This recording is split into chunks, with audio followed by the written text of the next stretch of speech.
রান্নাঘরে আগুন জ্বালাই দেয়, গ্যাস সংকটে মেজাজ হারালেন কনিনিকা, বিস্ফোরক অভিযোগে তুলকালাম টলিউড। আমার রান্নাঘরের কথা বলবো, কালকে আমরা সবাই কাঠের চালে আমাদের শুটিং এর রান্না গ্যাসে হয়েছে, ছিল সিলিন্ডার, বাট আমাদের পুরো ইউনিটের রান্না কাঠের চালে হয়েছে। আমাদের 3:30টার সময় লাঞ্চ ব্রেক হয়েছে, which is very unfortunate। আর আমার নিজের বাড়িতেও সিলিন্ডার নেই, জানি না কি হবে। রাইস কুকার কিনছি, ইন্ডাকশন ছিলই, আর আমি ভাবছি এখন অন্য কিভাবে রান্না করা যায়।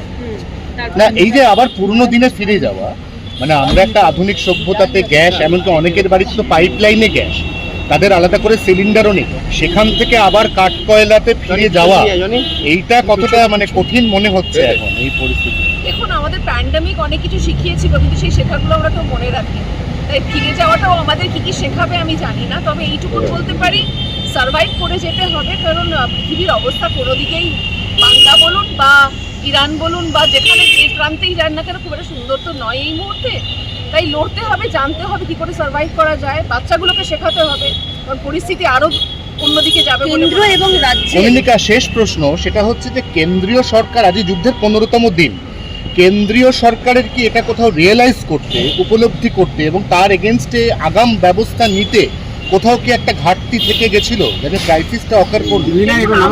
আমি এইটুকুন বলতে পারি, আজকে এতগুলো দিন যুদ্ধ চলছে, আমি বাড়ির সবকিছু সামলাই, তা সত্ত্বেও গ্যাসের সিলিন্ডার যে নেই সেই দিকটা সামলাতে পারি না, আরো বাকি দিক সামলাতে হচ্ছিল।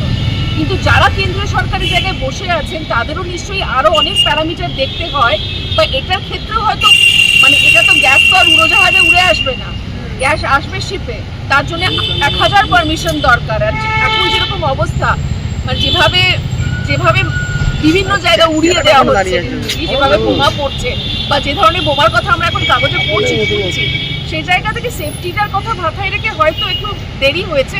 আমার মনে হয় আমরা জনসাধারণ হিসেবে এইটুকুন বলতে পারি, কি করে আমরা সার্ভাইভ করবো, কি করে আমরা দিনগুলো কাটাবো, সেগুলো আমাদের একটু ভেবে নিতে হবে।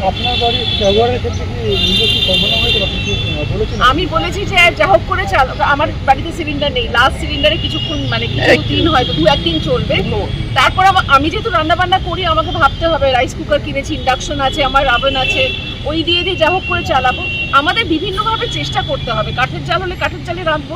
সেটগুলোর কি পরিস্থিতি, শুটিং সেটগুলো যেখানে কালকে যেটা ঘটেছে, কারণ আমাদের পুরো রান্না বান্না কালকে কাঠের জালে হয়েছে, হয়তো 2টো রান্নাই হয়েছিল এবং আমরা সবাই অনেকক্ষণ না খেয়েছিলাম।